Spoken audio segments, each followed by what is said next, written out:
नमस्कार, मैं श्यामगिरी। आप देख रहे हैं टीएफडी इंडिया न्यूज 24। टीएफडी इंडिया न्यूज 24 में आप सभी दर्शकों का स्वागत है।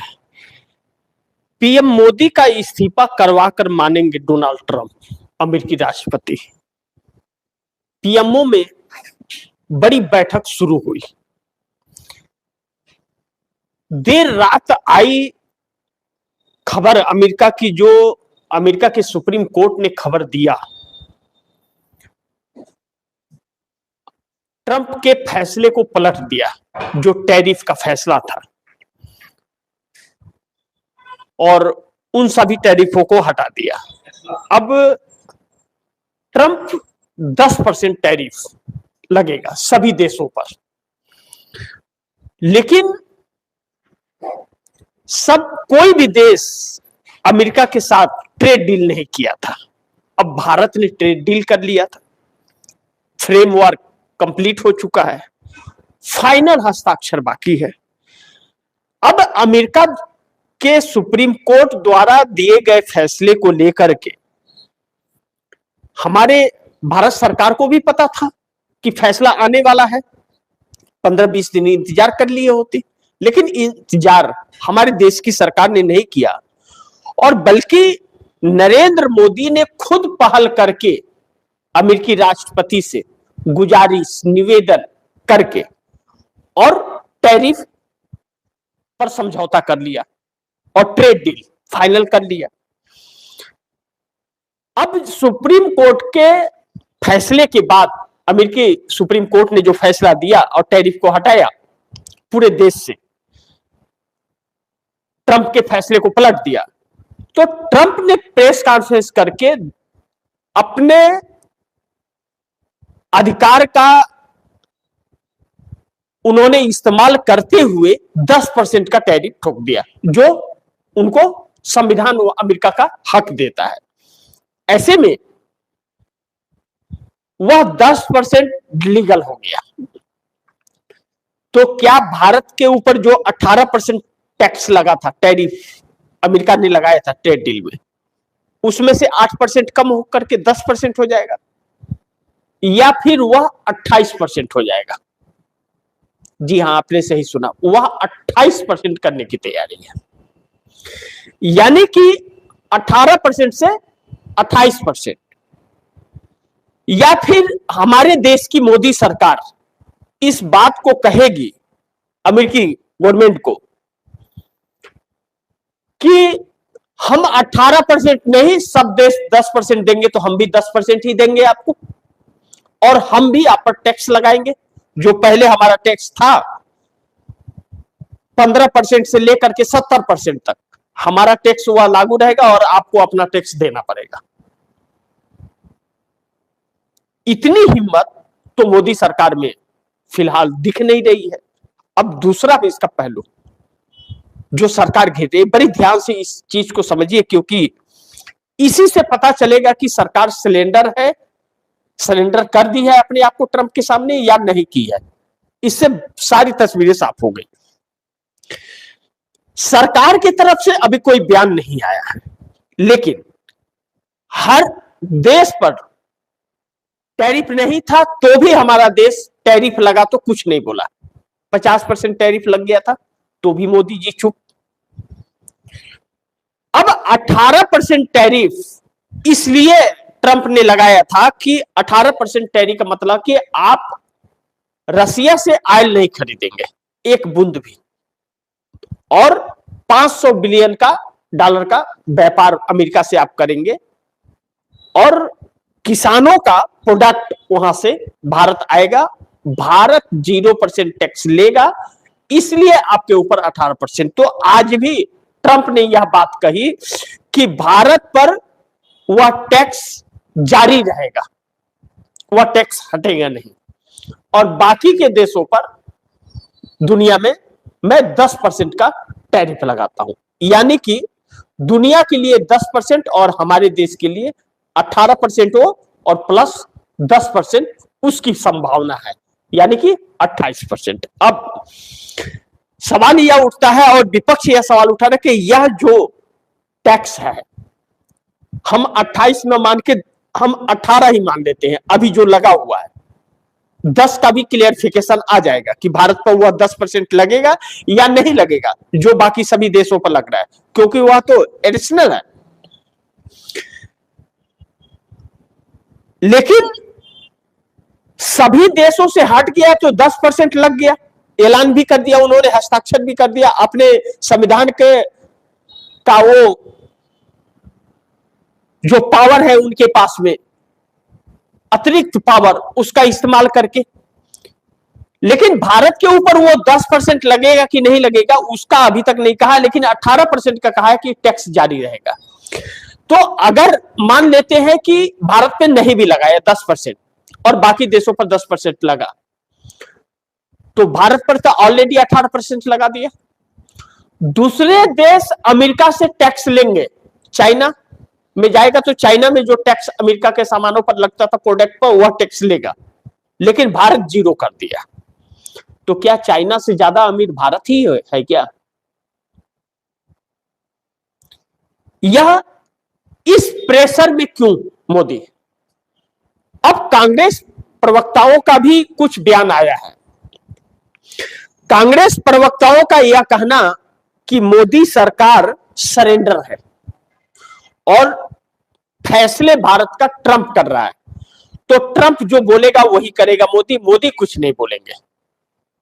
जबकि सरकार के पक्ष में एक बात है, मोदी सरकार अगर चाह दे, इसके सामने 2 रास्ते हैं, चुन ले, दोनों में कौन सा चाहिए।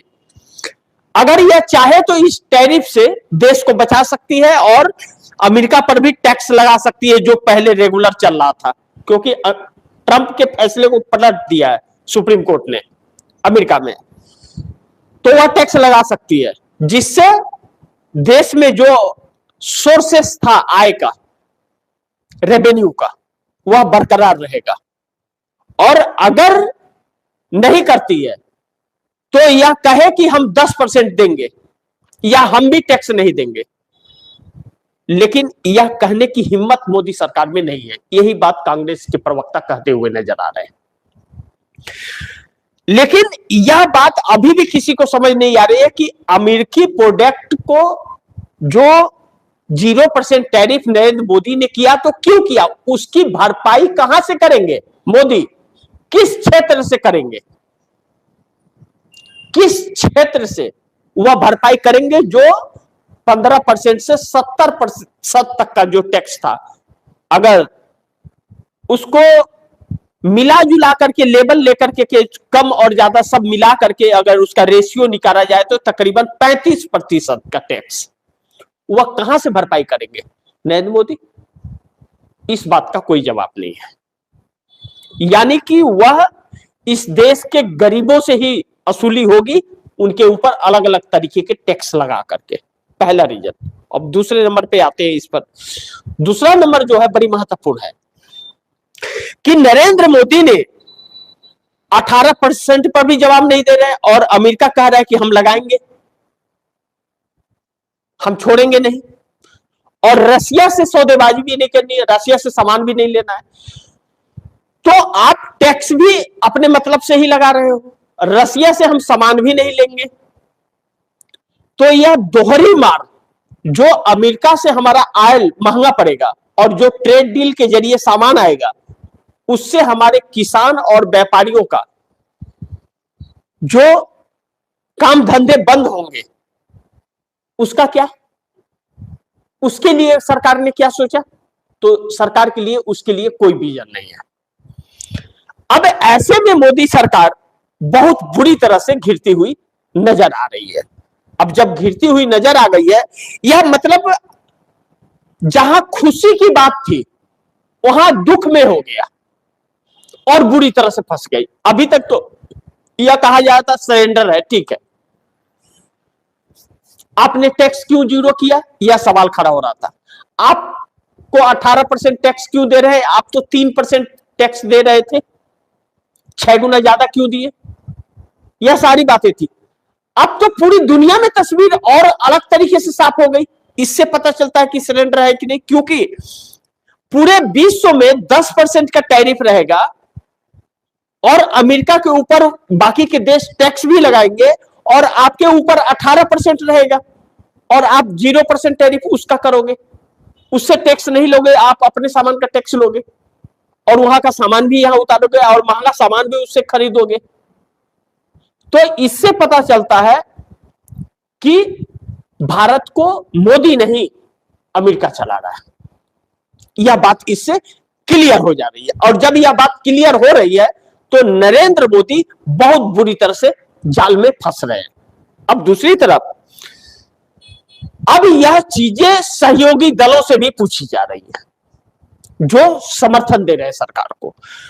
अब इन सभी तथ्यों को एप्स्टीन फाइल से जोड़ करके देखा जा रहा है जो सवालों का जवाब चंद्रबाबू नायडू, नीतीश नायडू और बाकी लोगों से मांगा जा रहा है। जब जवाब मांगा जा रहा है तो जवाब किसी के पास नहीं है इसका कि इसका बेनिफिट क्या है देश को, हमारे देश को इसका बेनिफिट क्या कि हम उसको 6 गुना ज्यादा टैक्स ले रहे हैं और उससे हम 1 रुपये का भी टैक्स नहीं ले रहे हैं, जबकि सरकार का खजाना खाली है, लोग बेरोजगार हो रहे हैं, संस्थाएं बंद हो रही हैं, एमएसएमई कंपनियां बंद हो गई, बेरोजगार घूम रहे हैं लोग, उनको देने के लिए सरकार के पास कुछ भी नहीं है और अमेरिका से 0% टैक्स कर देगी, अमेरिका से टैक्स नहीं चाहिए। मतलब भाजपाइयों का घर भरा है तो पूरी दुनिया का घर भरा है, मतलब पूरे देश का घर भरा हुआ है इसका मतलब। अब यहां पर जो सहयोगी दल है, जैसे मैंने कहा कि नीतीश, नायडू, शिंदे जवाब देते नहीं बन रहा है। आज सुबह से किसी का चेहरा दिखने को नहीं मिल रहा है। अब जब ऐसे घिर गई है तो इससे डाइवर्ट करने के लिए राहुल गांधी के ऊपर हमले किए जा रहे हैं पोस्टर लेकर के। राहुल गांधी गद्दार है, देश का गद्दार मोदी है या राहुल गांधी है, इसका फैसला देश करेगा। लेकिन राहुल गांधी ने मोदी सरकार को एक ऐसे चक्रव्यूह में फांस दिया है, राहुल गांधी ने मोदी सरकार को एक ऐसे चक्रव्यूह में फांस दिया है जो चक्रव्यूह खुद नरेंद्र मोदी ने बनाया है, उसी में फंसे हुए हैं वो। अब ऐसे में कांग्रेस जो पूरे देश में उतरने का प्लान बना चुकी है और सुप्रीम कोर्ट के फैसले के बाद नरेंद्र मोदी सरकार की तरफ से टिप्पणियां क्या आएगी यह भी देखना बड़ी महत्वपूर्ण होगा। ऐसे में सरकार इन मुद्दों को भटकाने के लिए अपने लोगों को जो सड़कों पर उतारी है कि इससे लोगों का दिमाग डाइवर्ट हो, लेकिन वह डाइवर्ट होता हुआ नजर नहीं आ रहा है, वह डाइवर्ट होता हुआ नजर नहीं आ रहा है। और नीतीश नायडू शिंदे के ऊपर जो प्रेशर बन रहा है वह प्रेशर अब समर्थन वापसी का बन रहा है, समर्थन वापसी का। और यह सरकार अब समझ गई है, यही पे फंसने जा रही है सरकार कि ऐसे चक्रव्यूह में फंसे हैं कि पीएम की कुर्सी तो छोड़िए, पीएम की कुर्सी तो जाएगी ही, सरकार भी बचने वाली नहीं है। इस बात का खौफ और डर है, सरकार बचाना मुश्किल हो गया अब सरकार को। अब खुलेआम इस बात का संकेत और यह तस्वीर देखने को मिल रही है कि नरेंद्र मोदी ने जरूर कुछ राज है जिसके वजह से सरेंडर कर दी है ट्रंप के सामने। अब ऐसे में तो मोदी के लिए मुश्किल घड़ी है, इस बात से इनकार नहीं कर सकते। लेकिन जिस हद तक गिर रही है सरकार विपक्ष को टारगेट करने के लिए, जवाब नहीं दे रही है, किसी सवाल का जवाब नहीं दे रही, जवाब से भाग रही है, क्योंकि जिसके मन में चोर होता है वह भागता है और जो अंदर चोर नहीं होता सीना तान के खड़ा रहता है, हर सवाल का जवाब होता है उसके पास। तो अब यह सरकार भाग रही है तो अपने कुछ उन भक्तों को उतार रखी है जो मोदी मोदी का नारा लगाते हैं, जो राहुल गांधी को देशद्रोही कह रहे हैं। अगर सच कहा जाए तो राहुल गांधी ही देशभक्त है, बल्कि मोदी देशद्रोह है कर रहे हैं, इस देश के साथ पक्षपात कर रहे हैं। अगर इन्हीं के रेशियो में देखा जाए तो मोदी उस कटघरे में खड़े हैं जो भाजपा वाले राहुल गांधी के लिए नारा लगा रहे हैं। बहरहाल उनका सोच है भाजपाइयों का, और हर किसी को सोचने की आजादी है, लेकिन आजादी हर किसी को है, सिर्फ भाजपाइयों को नहीं है, बाकी लोगों को भी सोचने की आजादी है। तो बाकी लोग सोचकर और बोलेंगे तो वह देशद्रोही हो गए, और यह बिना सोचे बोलेंगे तो यह देशभक्त हो गए। तो यह पाखंड इनका जा रहा है। अब इसके मुख्य मूल अंश पर आइए, जो इस सरकार को कहां पर कांटा लगा। अब इनका पूरा चरित्र तो खुल गया ट्रंप के सामने।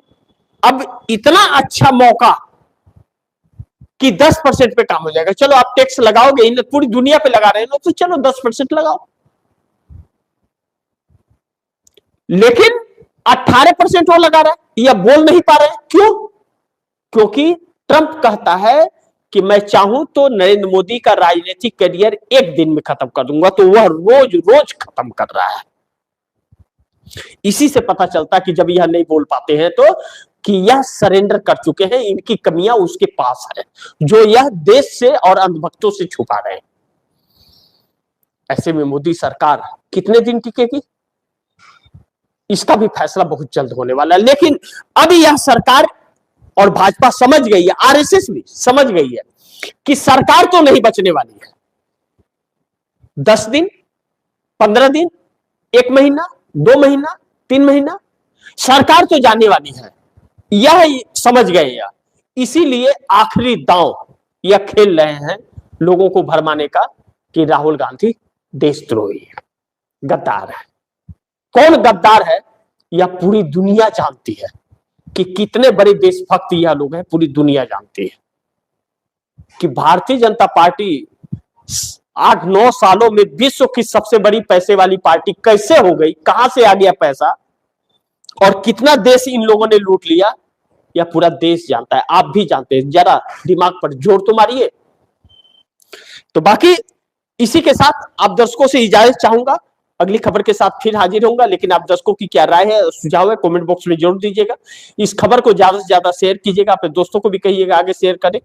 और आपने टीएफडी इंडिया न्यूज़ 24 को सब्सक्राइब नहीं किया, सब्सक्राइब कर लीजिएगा, अपने दोस्तों को भी कहिएगा सब्सक्राइब करें।